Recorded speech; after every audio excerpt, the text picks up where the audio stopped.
चतुर और समझदार व्यापारी। एक समय की बात है। एक नदी के किनारे बसे छोटे से गांव में रवि नाम का एक दयालु और मेहनती व्यापारी रहता था। वह बाजार में नमक बेचकर अपना गुजारा करता था। हर सुबह वह भारी भारी नमक की बोरियां अपने गधे भोलू की पीठ पर लादता और दोनों मिलकर शहर जाते थे। भोलू एक चालाक और शक्तिशाली गधा था, लेकिन उसे भारी बोझ उठाना पसंद नहीं था। हर दिन जब वह रवि के साथ चलता तो सोचता कि काश कोई तरीका होता जिससे उसका बोझ हल्का हो जाता। एक गर्मी की सुबह जब वे नदी पार कर रहे थे तो अचानक भोलू एक पत्थर पर फिसल गया और पानी में गिर पड़ा। रवि घबरा गया और जल्दी से उसे उठाने लगा, क्योंकि उसे डर था कि कहीं उसका नमक खराब न हो जाए। लेकिन जब भोलू खड़ा हुआ तो उसे कुछ अजीब लगा। उसकी पीठ का बोझ बहुत हल्का हो गया था। नमक पानी में घुल चुका था, जिससे उसका वजन कम हो गया था। यह देखकर भोलू बहुत खुश हुआ। अरे, ये तो मज़ेदार है, उसने सोचा। लेकिन जब वे बाजार पहुंचे तो रवि को एहसास हुआ कि उसके पास बेचने के लिए बहुत कम नमक बचा है। इसका मतलब था कि उसे उस दिन कम पैसे मिले। अगले दिन रवि ने फिर से ताज़ा नमक की बोरियां भोलू की पीठ पर लादीं। जब वे नदी के पास पहुंचे तो भोलू को कल की घटना याद आई। अगर मैं दोबारा पानी में गिर जाऊं तो मेरा बोझ हल्का हो जाएगा, भोलू ने सोचा।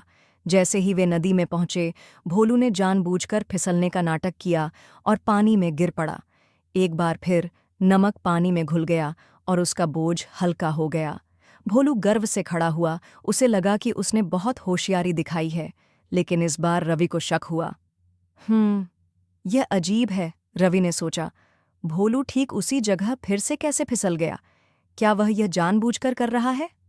अगले दिन रवि ने यह पता लगाने का निश्चय किया कि भोलू सच में फिसल रहा है या फिर शरारत कर रहा है। उसने फिर से ताज़ा नमक की बोरियां लादीं और नदी की ओर चल पड़ा। जैसे ही वे पानी में पहुंचे, भोलू ने पहले की तरह फिर से गिरने का नाटक किया। रवि मुस्कुराया और सिर हिलाया।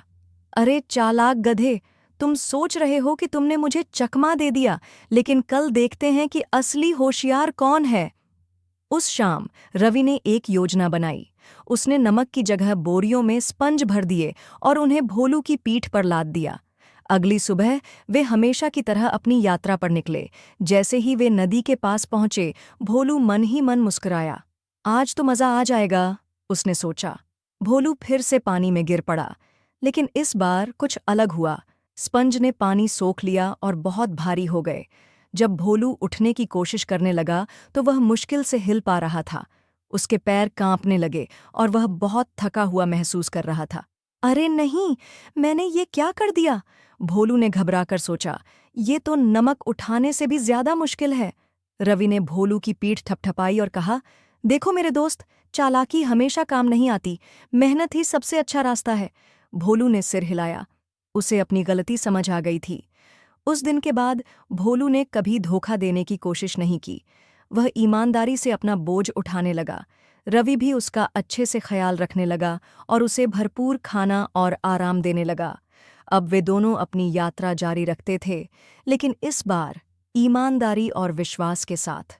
धन्यवाद। अगर आपको ये कहानी पसंद आई तो लाइक और सब्सक्राइब करें।